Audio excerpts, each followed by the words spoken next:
just to recap. The Kingdom of England was formed in 927 AD, when Athelstan united the various kingdoms, and this was during the period of Anglo-Saxon and Viking rule.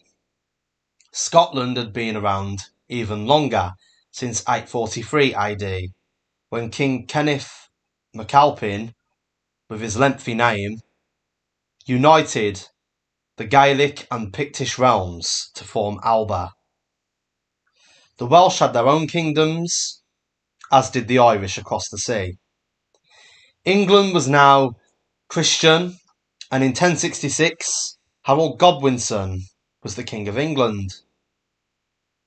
He would, however, be the last Anglo-Saxon king, as our good old enemies, the French, were coming to say, "Bonjour, madam," and take his ladies, his chains, and his throne.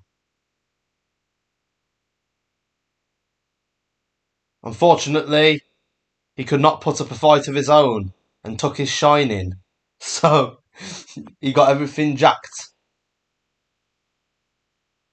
Welcome back to the Really Easy History channel, everyone. This is episode 3 of British and English history. In today's episode, we are going to be talking about the Norman Conquest of England up until the Anarchy. So let's backtrack a bit. In 1042, after the death of Harthacnut, Edward was made King of England. He would also be known as Edward the Confessor. So Eddie is now the king. There were lots of people called Ed in these days, either Edward or Edmund.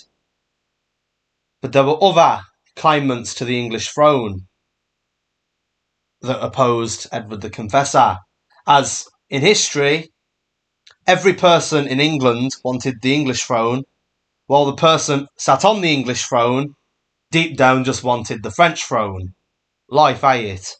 Anyway, you have the Viking claim, naturally, being King Magnus of Norway. And no, this is not to be confused with Tyrone Magnus, who does the rubbish reaction videos on YouTube. There was also Edward, the son of Edmund Ironside. Yeah, I'm not going to lie, so many Edwards. So yes, there's a rival Edward trying to claim Edward the Confessor's throne. Believe it or not, it is said that the Archbishop of Canterbury, Robert, went to Normandy and told William of Normandy that he should succeed Edward, as he had no heirs. But it's not concrete. We can't actually be certain if it truly happened, and it's more of a rumour spread from Norman sources. That's where it stems from. Anyway, in 1051, Earl Godwin sparked a rebellion over a clash between English and Frenchmen in Dover. And Godwin got a huge army to march on the king, disobeying his orders, but he eventually had to back down. He did, however, come back with a fleet of mercenaries in 1052, and Edward had no choice but to restore his lands, banish Norman advisors, and regain political control of the country. Godwin then died, and his son, Harold Godwinson, got him. Get it? Because he's the son of Godwinson. Succeeded him as the Earl of Wessex. By 1065, due to two powerful families splitting the country with power through earldoms, things were getting a little bit sticky. And in January 1066, Edward the Confessor died, with Harold Godwinson becoming the King of Inglaterra. Slight problem. Again, rival claimants, as they'd really tempted William of Normandy with that English throne, as he was just a Duke of Normandy, which wasn't good enough. Of course, a king is going to tickle your fancy a little bit more. He now felt entitled to it. It probably felt like a robbery having someone else on his throne after he'd been promised it, more or less. Also, Harald Hardrada, the King of Norway, who was also a descendant of King Canute, actually had a valid claim from Harthacnut. And of course, he felt like he was entitled to England as he wanted to bring back the North Sea Empire, more or less. Hardrada would invade from the north in September 1066, and the Battle of Fulford ended with a Norwegian victory where they captured York. So Harold Godwinson had to race up there to fight the Battle of Stamford Bridge, in which the English were victorious. Harold Hardrada was shot in the neck with an arrow, and he died in battle. Right after this, they would have a surprise attack from the south, which is the medieval equivalent of being third-partied in Fortnite. I'd be well vexed if I was King Harry, I tell thee. Anyway, the Battle of Hastings takes place in 1066, as you probably well know, and Harold Godwinson also gets bun up, as it's disputed, but he was either hacked up by Norman soldiers, like something out of a cartel video, or he was shot in the eye. Both are terrible ways to go, but that's England for ya. It's the same in South London today. Kings in these days died like Mortal Kombat fatalities, and they lived the best lives, so imagine being a peasant or a slave. Anyway, London surrendered and William the Conqueror was crowned king in December 1066. So he was now the King of England and he remained the Duke of Normandy. They hilariously asked the crowds in London if they approved of William being King of England now, and as they didn't understand the English language, and therefore they didn't understand the responses of the crowd in English, they actually started burning the city. As the French don't know how to speak English, they started burning the city in response, assuming they all said no. In 1067, got him, 6-7, William returned to Normandy in complete and utter triumph, as he should. And while Normans at home loved him and thought he was a bad man, rightfully so, the English folk were quite cross at the fact that his folk had just set their cribs alight. And it was pretty rude, actually, and if someone did that to me and buggered off home, claiming victory, I too would be losing the plot. I would be quite vexed, actually. The Normans faced many English revolts, and this is the start of the longest beef in history, England versus France. Here's the thing though, the Normans got really good at dealing with the rebellions, due to the Normans introducing Motte and Bailey castles to prevent these things. These new castles were so innovative as they were much more strategic and hard to defeat. They were hard to defeat for the attacker, especially one new to dealing with them, and they were a problem due to how elevated and fortified they were. William appointed Robert Camoin as the Earl of Northumbria in 1068, but he was murdered in 1069 by locals, which triggered William, and he began the harrying of the North, where anyone against him was basically hunted down for being a coward and not confronting him in battle. So the harrying of the North included burning crops and attacking peasants who were deemed to be unloyal to the new Norman authority. He seems a bit of a malevolent individual, if you ask me. But hey-ho, over 100,000 estimated people were killed. Me, myself, I don't believe that William deserves to be glorified, as he seems to be a bit of an oppressive tyrant myself, but that's just my humble opinion. He literally terrorised his own subjects. He literally terrorised the people of England for months. William also started changing the English writs into Latin, and he disliked the English and their customs. And if you compare him to King Canute before him, who had multiple kingdoms and 2 different peoples under him, well, 3 different peoples even, he was accepting of them and he brought peace amongst them. Where William did it his way, like Frank Sinatra, and there was lots of bloodshed in the process.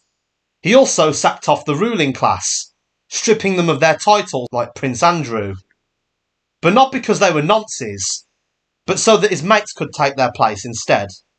There was also a huge culture shift under Norman rule, as those awful old English names like Athelbert were a thing of the past, and people started naming their babies normal things. England was just becoming more and more French, but without the baguettes, as people probably ate grass in these days after their farm was torched by angry Normans. Land was confiscated, a lot of it, about 90% of the English people's land. The nobles and the clergy were not English in England anymore. Basically, William was just teaching them the ski mask way. He also taken women's rights, because why would they want or need those, of course? These Frenchmen were absolutely vile. Oh my God. I can say the Lord's name in vain, because there were no bishops left who were English. The only place we remained prevalent was in the army, as cannon fodder for the Frenchies. Man, Harold failed England worse than Saka in the Euro 2020. Holy... Anyway, they did abolish slavery though, just for it to come back and become a whole terrible trade in Africa, the Caribbean and America years later, where it would have to get abolished a second time in the 1800s. Terrible. They also brought the Domesday Book and let the world know that West Bromwich exists. Their alliance with Flanders prevented Viking invasions as well. Plus the backwards Stone Age architecture of Anglo-Saxons was no more. Thank God for that. Absolutely woeful architecture. They basically took us from having colosseums, Roman baths, and other cool things to having huts. Like back in the days of the Celts, genuinely, like they literally just like undid progress and nothing more. But anyway, this takeover and the blend of French culture and claims to the French throne would cause centuries of competition and change the course of history. Word to Makarov in Modern Warfare 3 from 2011. Anyway, in 1086, William died, with his son William II getting the English throne, his eldest son Robert gaining Normandy and becoming the Duke of Normandy, and Henry, his youngest son, hilariously just got a load of cash like he'd just won the Thunderball, which he was quite content with considering, for a while at least. Robert wanted to be a king, not a duke, as a king is cooler than a duke, which is why his dad William I, the Conqueror, would rather be King of England. And as Robert was not happy with just being a duke, he tried to overthrow his brother, which I think is despicable but also inevitable. In the end, rebellion failed, William won, and then Malcolm III of Scotland decided to be a pain in his backside. And, of course, the Scots invaded from the north. William was actively fighting the baronial rebellion and then had to deal with third-partying Scotsmen who signed a treaty before they could even fight back against it, essentially rage-baiting William Rufus, the King of England. This is where things get ugly between England and Scotland, and we became a sandwich, constantly trying not to get eaten by the Scots to the north or by the French to the south. In 1091, the Scots invaded again and got stopped in their tracks. And us English were getting quite fed up of this by this point, and in 1093, the Scots decided to be a nuisance for no reason again, and ravaged Northumbria. Then the Crusades came, and Pope Urban II stopped the Norman Mario brothers from killing each other to help him retake Jerusalem from the Muslims. In 1100, Robert returned from the Crusades with riches and females. Who doesn't love those things? Henry took his brother, King William, hunting one day for a nice day out with his sibling, where King William totally, accidentally shot himself. Not suspicious at all. And would you know it, King Henry took the throne as King Henry I of England. Robert arrived in England, looked intimidating with his mates, and they agreed to keep Henry as the king as long as he pays a fee. That was very Craig, David. I can't even sing my name no more. I'm not even allowed to... I can't bring them both up at the same time, otherwise I have to pay a fee. I can only do one at a time. I can't bring them both up and sing my name. I personally think that Rob was just grateful that he didn't totally murk his older brother that he had beef with, and he just shot himself. Maybe he was grateful for that, Long story short, all ended with King Henry I invading Normandy in 1105 and then 1106. So at the Battle of Tanchbray, Robert was captured and he would be locked up in captivity for the next 28 years until he died. Henry really did love his siblings. I'm sure his dad would be so proud of him. His one brother went on a hunting trip with him and shot himself, miraculously.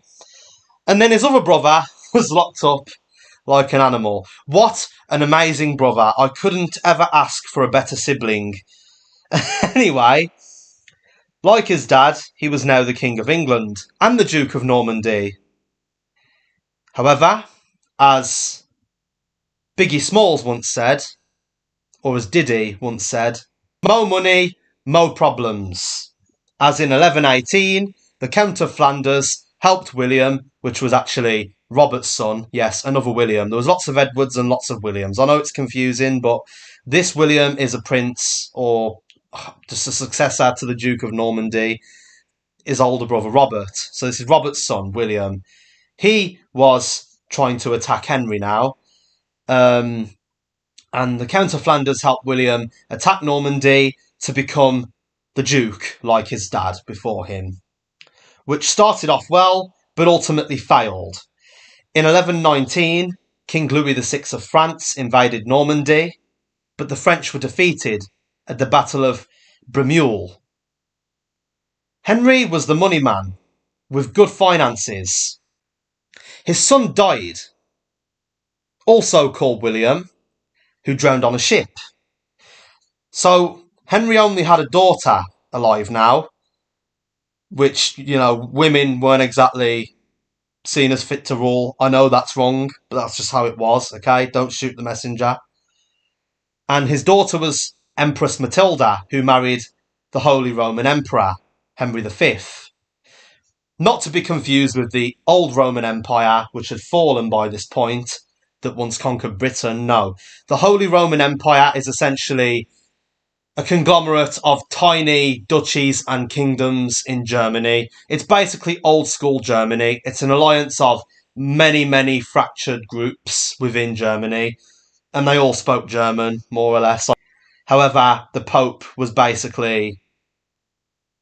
he was linked to the Holy Roman Emperor, and they were like the beacons of Christianity in Europe at the time. The Holy Roman Emperor was essentially the biggest title in Europe, apart from the Pope at this time. That's the best way that I could physically describe it. It's quite confusing, actually.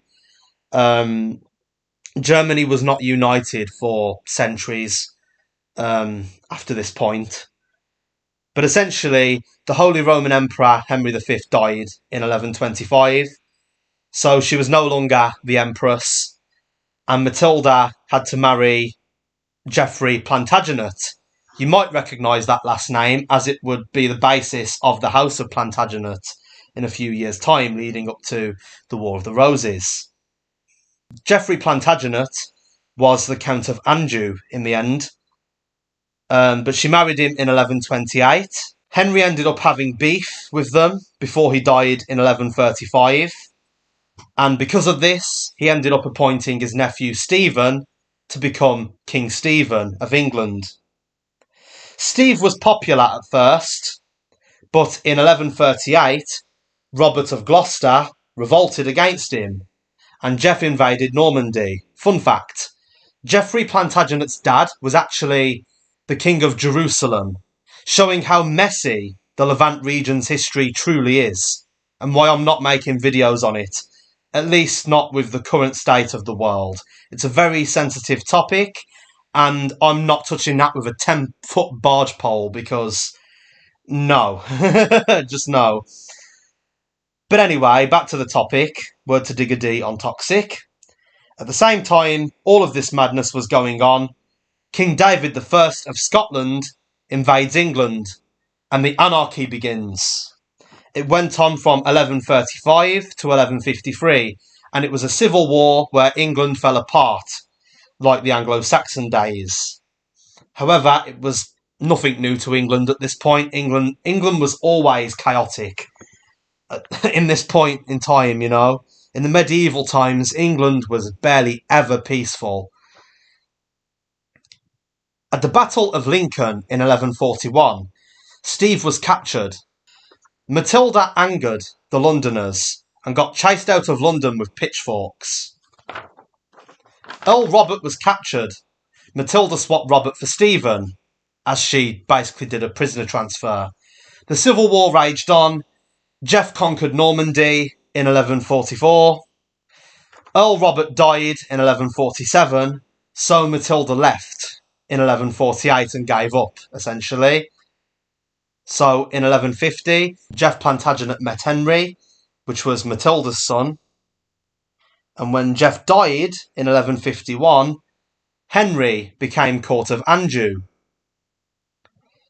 which gave him Anjou. But then in 1152, King Louis VII of France divorced Eleanor of Aquitaine. And then Eleanor of Aquitaine married Henry of Anjou out of pure spite, which then gave him control of Aquitaine. So at this point, Henry of Anjou literally controlled like half of France, if not more. Like, I would be very, very angry if I was King Louis VII, put it that way. I'd be quite cross. And then Henry went to England, where it was agreed that he would succeed Stephen, as he had no living heirs left. Stephen died in 1154, and Henry II became the new King of England, with Anjou, Normandy, and Aquitaine under his belt, meaning that he had all of England and most of France under his control. The Plantagenet dynasty begins here, as well as the Angevin Empire. I think that's a good point to wrap up this episode. Thank yous for watching the Really Easy History channel, man. If you like my content in it, please considering subscribing to my channel, as I is like, well, the best history YouTuber going in it.